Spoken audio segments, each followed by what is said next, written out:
Like Dad, I've always been a Ford man. The Falcon Squire wagon was unloved in 1964, but turns heads today. The Americans call them woodies, but the panelling, it's just fiberglass and plastic. But it's a passion that Shannons understands, which is why my Fords are insured with Shannons. And now, so's the home. Call Shannons on 13 46 46. Shannons, insurance for motoring enthusiasts. Gasolene is proudly brought to you by Shannons, insurance for motoring enthusiasts, and the following sponsors. I'm Michael Curzon, producer creator of Gasolene. Hope you enjoy.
Here we are, viewers. I've got Posty with me at the moment.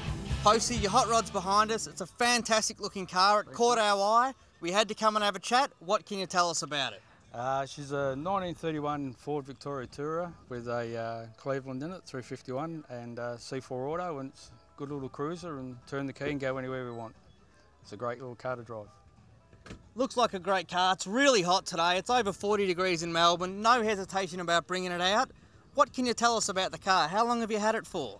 I've had the car 2 years, and since we got the car, we done some modifications to it, like cosmetic stuff, as in the grille and some white walls and so forth, just to dress it up and give it our touch. And yeah, we're pretty happy with it, mate. It's yeah, a great little car, and a bit thirsty and dressed, but oh well, you know, that's what it's all about. You go cruising, that's what you've got to pay for it, so it's all good.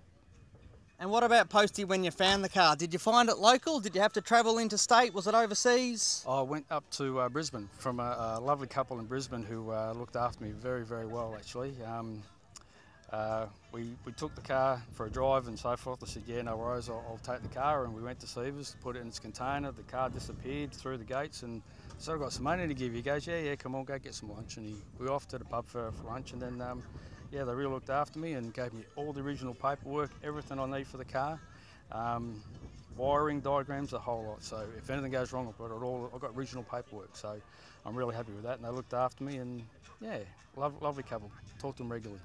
Nice bit of reassurance having all that documentation. Now, you've brought the car in from another state. Did you have to get another engineers, or was it okay? No, I had to get it re-engineered again because it was on club plates in Brisbane, so redo it again.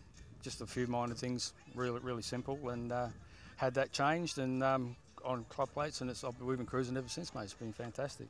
Now, Posty, I was lucky enough to have a chat with you before. You told me the car doesn't have a heater, but you've recently brought your wife one. Can you tell the viewers what you got her? I've got her a brand new beanie. If it gets cold, put that on your head, you'll be right. So all good. She loves it. That's what driving these cars are about. Like I said, it's over 40 degrees in Melbourne today. You've got the car out here. You've got the fix for your wife when it's cold. Thank you very much for having a chat. I'll let you get out of the sun and enjoy the rest of your day here. Thank you very much, Michael. Thanks very much for having us on Gasolene. No worries. Thank you. All right, mate. Catch you later. Thank you.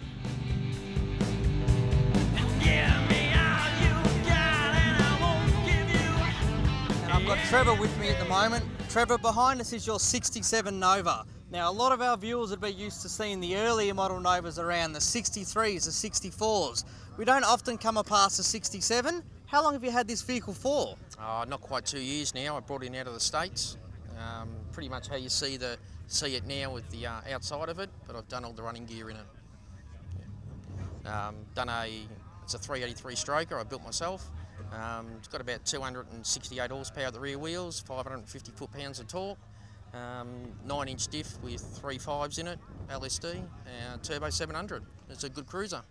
Yeah. Now, Trevor, when you brought the car in, did you have to pull the motor down, or was that something you wanted to do? You just wanted a little bit more torque? Yeah, I changed the motor altogether. I put a different one in there. I just wanted something a bit more go in it. That's what I wanted to buy. So that's what we done. And these Novas, they're really popular at the moment. Like I said, you don't see a lot of 67s around, but it looks a lot like an earlier one, like a 64, 63. Are they still the same chassis? Yeah, pretty much the same floor pan. They do change just the bolt-on panels on it. Otherwise, it's nearly the same setup. And they run the Novas in America for a few years after this, but you were telling me earlier they weren't pillarless, and that was why you wanted one of these last models. That's right. The later ones, 68 onwards, they had a pillar in them, which they don't look quite as good. They do come out in big block cars, which is a bonus, but they don't look quite as good as the earlier stuff. So that's why I picked one of these. So you couldn't have a big block car, so you decided to build a stroker. It sounds like a pretty good compromise. You got a lot of torque. Can you tell the viewers about the power the engine's actually making? Look, it makes a little low on horsepower. It's only got a small hydraulic roller cam in it, but it makes good torque. Like I said, it's got 550 foot-pounds of torque at 3,200 RPM, so it's really good like that. Pulls really hard, so I'm happy with it. It's good. And Trevor, what about the rest of the running gear? What helps that torque and those foot-pounds get to the road? Yep, okay, it's got a turbo 700 in there, 2800 converter in it. That goes into a 9-inch with 3 5s LSD diff in it.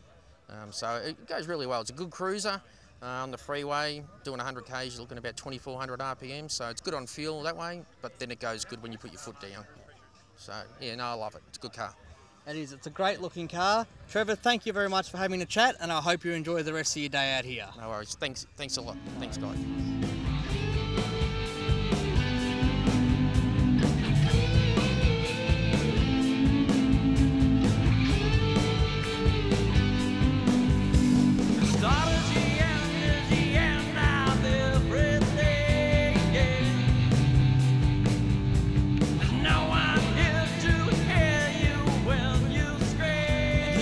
Viewers, I've got George with me at the moment. George, behind us is your 69 Futura Sports Coupe. It's one of the very last Futura Sports Coupes to be made on a Falcon chassis. I want you to tell the viewers about this car, mate. It's a Falcon Futura. It's got a 302 automatic, 8 3/4 rear end, power disc brakes, air conditioned, all genuine Ford article, factory fitted. Now, George, it's a very tidy looking car. How long have you had the car for, and how did you come about finding it?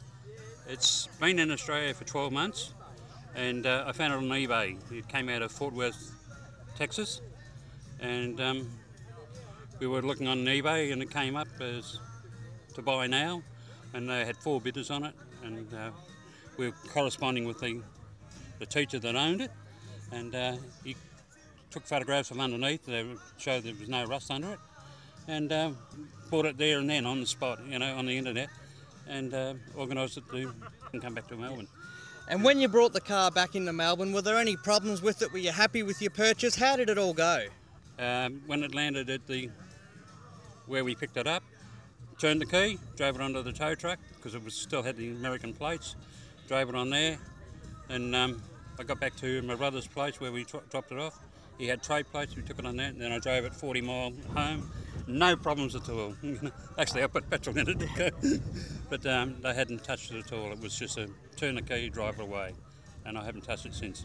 What a great story, and what a great looking car. So the 69 Futura Sports Coupes, they're a little bit rare. These are the last of the Falcon Coupes, is that correct? That's the last of the Falcon Coupes. The difference with these ones, the other ones, they've got square taillights instead of the round ones. That's, apart from that, it's all genuine, haven't been touched. George, you've got a big smile on your face, and I know why. It's great to have one of the very last Falcon Coupes built in America. What a fantastic car. It must be a lot of fun to get around cruising. Yeah, they're great. And there's only 5,000 of these built, of the Futura Sports Coupe. But, yeah, so they're a limited thing to a Mustang. Yeah, limited thing, a little bit different to a Mustang, and that explains the big smile. Oh, yeah. And they handle a lot better too. The ride's a lot different. And big seats, comfortable. That's what you want. It's a good cruiser. George, thank you very much for having a chat, and I hope you enjoy the rest of your day here. Thank you very much, Michael. Catch you later. Enjoy yourself.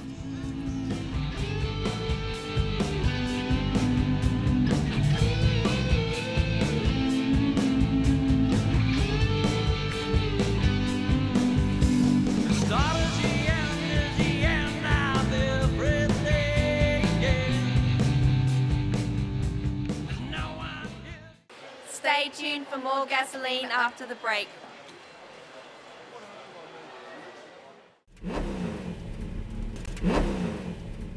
Don't forget to check out the all-new Shannons Club.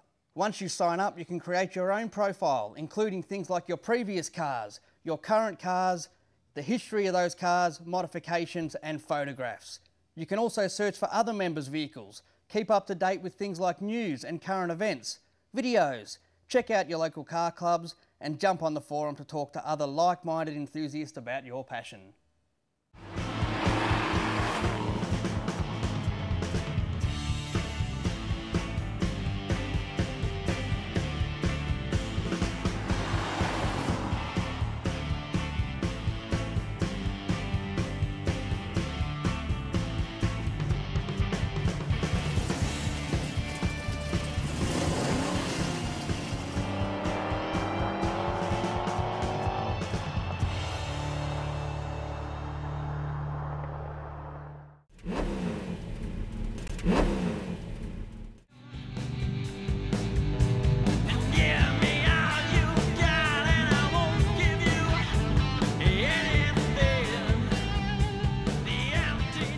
Great things about hot rods and customised cars is there's no rule books to stick to. I've got Burkes with me at the moment. Burkes, I want you to tell the viewers how you come up with the idea with this car and how you built it. I've originally come up with the idea. I sort of, see that from America, you see the different styles that they go to. Australia's sort of coming that way, and I just thought there wasn't many of them around. I just looked at the style and thought, you didn't have to go to all the trouble of making, perfect paintwork or perfect workmanship, and I just thought that was the avenue I went down to build something a little bit different, a little bit left of field that I normally you sort of concentrate on. And the great thing is, Burkes, you really built this thing from the ground up. You even built the chassis. Yeah, built the whole car from the ground up, chassis. I even made the radiator and the extractors and exhaust system, the tub on the back. Yeah, basically everything from the ground up is just created from sort of basically nothing. So you had a couple of wheels, a cab, and you thought, you know what, I'll put these in the corner and I'll build a car. Exactly, just had it all on the ground. This is what I wanted to create, and worked out the lengths and what sort of chassis I needed to fabricate to acquire and come up with that design. Sounds like a great way to do it. Burkes, is it the first time you've done something like this? Well, first time I've done this sort of style. I've built another roadster type car that was, a better paint job and or generally a better looking sort of vehicle, but I just didn't want to go that way, and I want to build something a little bit different. Now, did you run into any problems along the way? Building a car from the ground up like that must be a lot of work. Any hiccups? Yeah, there was a hiccup. I bought a front end off a guy who assured me that it was going to be engineered, and the engineering certificate never ever come through, so that's now a trophy hanging on the wall. So that was one area we had a bit of issues with, but generally along the way, no, it's just concentrate on one area and plug away at it, and you can't look at the big overall picture because it's a little bit daunting. You just work away at it and just plot away at the hours, and hour by hour you chip away at it. Great story. Now, Burkes, what can you tell the viewers about the drivetrain? The drivetrain, it's got a 47 3/4 front end, I-beam front end with hairpins. It's got 2-speed power glide with a 5,500 stall converter, a 9-inch rear end with 411 gears, 31 spline. It's got a small block Chev stroked out to a 427, which is about 550 foot-pounds of torque at 5,200 revs. It's got 6-inch wheels on the front, 10 inches on the back. Yeah, that's about it, really. Sounds like a pretty serious combo. Have you ever had something like this on the track, or is it purely a road car? Well, at the moment, we've taken it down the track once, and well, when you build a car from the ground up, you're not sure what to expect when you go down the track, but we did about 5 passes and it performed really well. You know, surprisingly, probably exceeded expectations, really. Yeah. Any indications what sort of times, what sort of horsepower it was pushing out? Not really sure on the horsepower, but we did a 10:34 and 131 mile an hour on our first time out, yeah, which is good. Not bad for something that started off with a few wheels and a cab in your backyard. Burkes, thank you very much for having a chat, and I hope you enjoy the rest of the Hot Rod Show. No worries, thanks very much.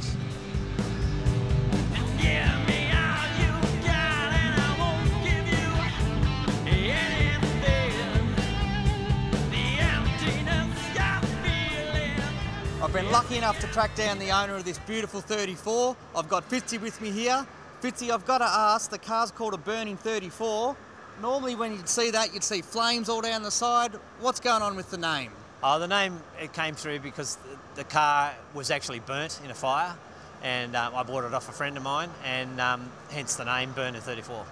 Peter, the car had been burnt. You still had enough encouragement to go and buy the car. Was it a bad fire? Yeah, it sort of it burnt the whole front out of the car. And being fiberglass, the fire brigade got there within a couple of minutes and put it out. So it was burnt bad enough that they wouldn't repair it. So the car was written off? No, it wasn't written off. It was unrepairable for the value that it was insured for. Okay, and after you got your hands on the vehicle, what did you have to do? Was it painted black at that stage? No, it was silver. It was only a brand new car.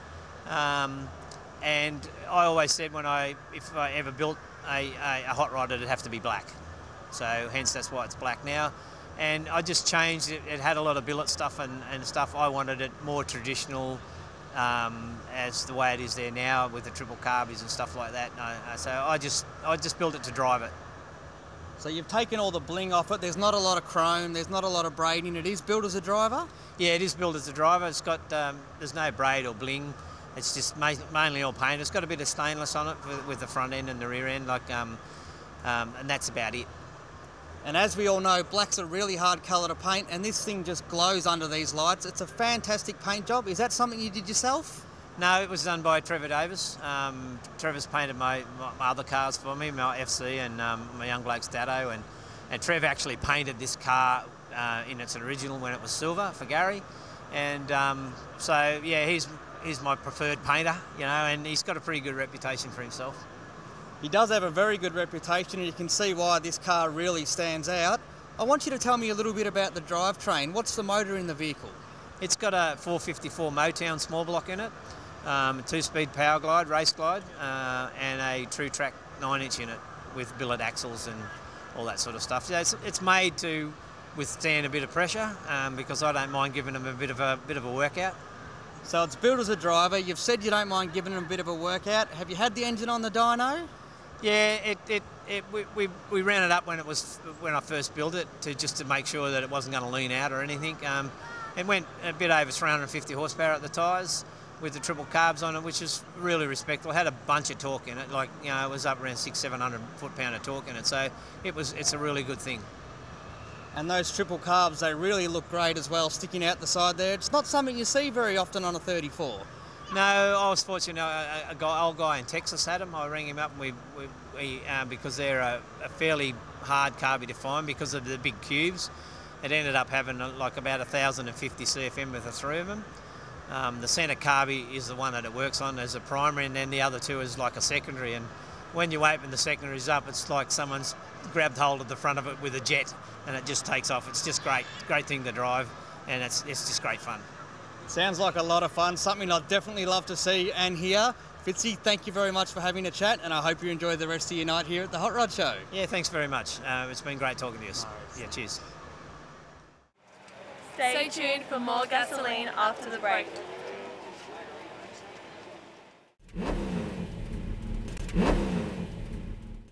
After the success of last year's Muscle Car Expo, we're back to do it again, so make sure you mark these dates into your calendar. The 30th of May until the 1st of June. We're back at the Royal Exhibition Buildings in Melbourne, and we want your car. If your car fits the criteria of 60s or 70s muscle, go to www.gasolineexpo.com and fill out a submission form. Come on into your car into what was described last year as Melbourne's best car show.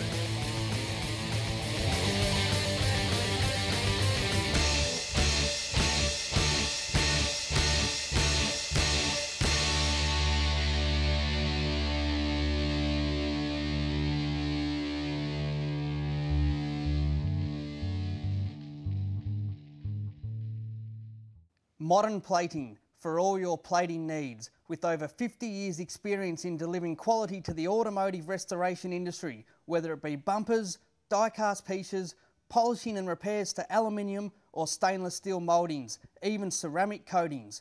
Modern Plating has it covered. modernplating.com.au, located 4 to 6 King Street, Oakley, Victoria. Remember, Modern Plating, when quality matters. The spiritual home of motorsport in Australia erupts as the Gasolene Auto Fest crew takes over Mount Panorama for a weekend of high-octane action and gleaming metal. Get to the website for details, get the crew together and make a date for the mountain and the Gasolene Auto Fest, March 8 and 9.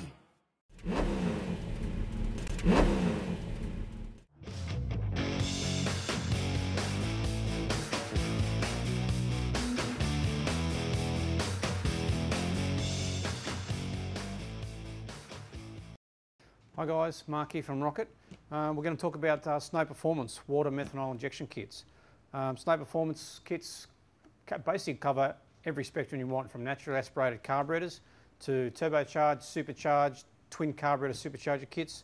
Pretty basic concept.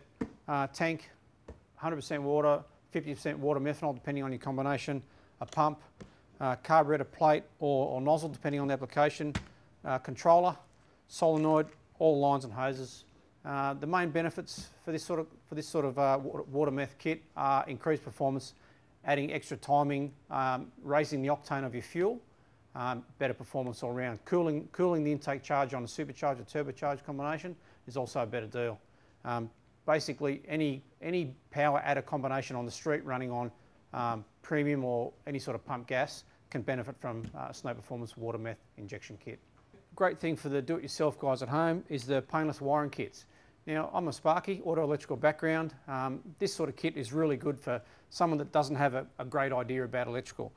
Every one of these cables in this kit is got the circuit written on it. So if I pull one out here somewhere, I think we've got reverse lights or backup lights. So every single one of these wires, the circuit's written on there. So you've got a basic easy mount fuse box relay. The kits come depending on the application. All terminals and connectors for, you know, a HQ or a Camaro or a Falcon, Mustang, all those combinations. Terminals, your heavy red wire for your alternator and main power circuits. And as I said, every other circuit in this whole roll has got the name of the circuit on it, so you can lay it out on the floor, work out exactly what circuit's got to go. Another good product from Painless Wiring is this power braid stuff. So it's much better than the old school convoluted tubing. It's wound, tight, doesn't chafe. Does a really good job to hold the harness all together. To download your free copy of the Rocket and Aeroflow Performance Parts catalogue, go to the sponsor section on the Gasolene website. Click on the links and download away. With over 650 combined pages of performance parts and accessories, you're sure to find everything you need for your car.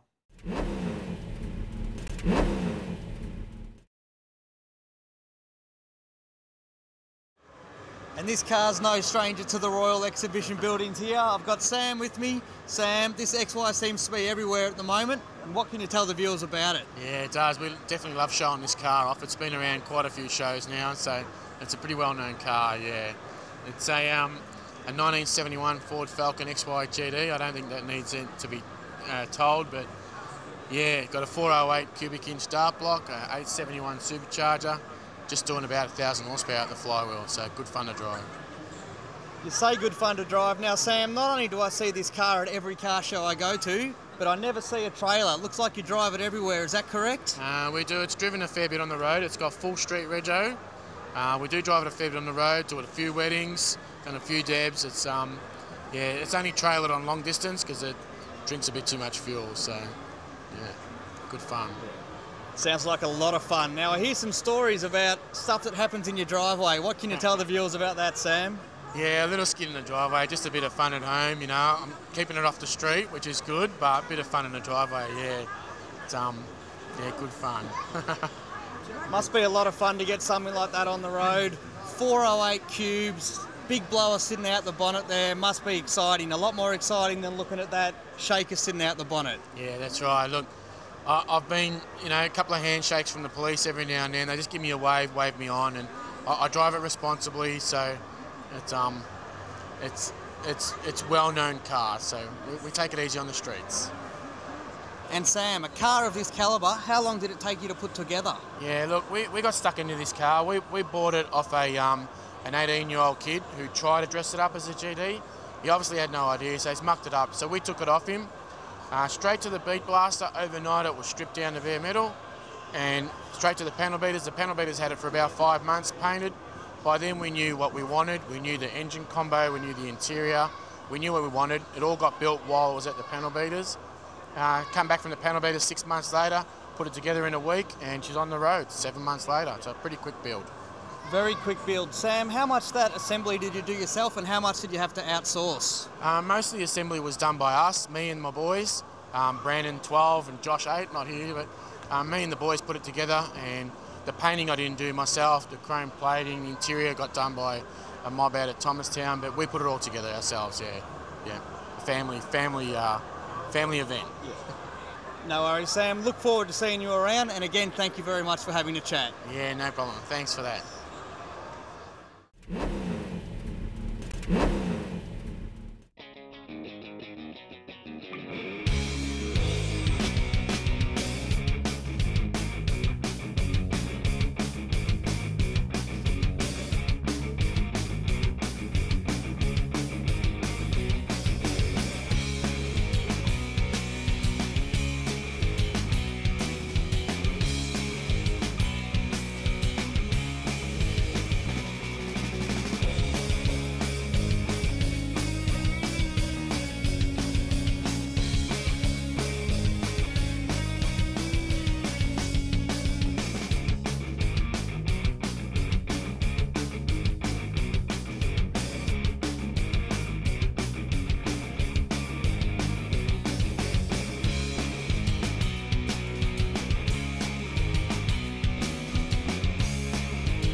You next week on Gasolene.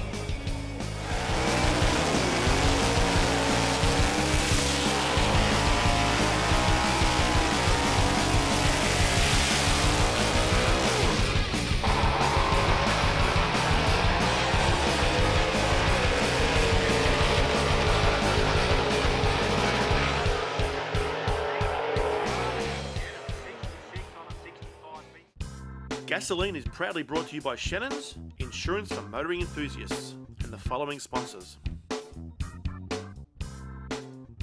I'm Michael Curzon, producer-creator of Gasolene. Hope you enjoy.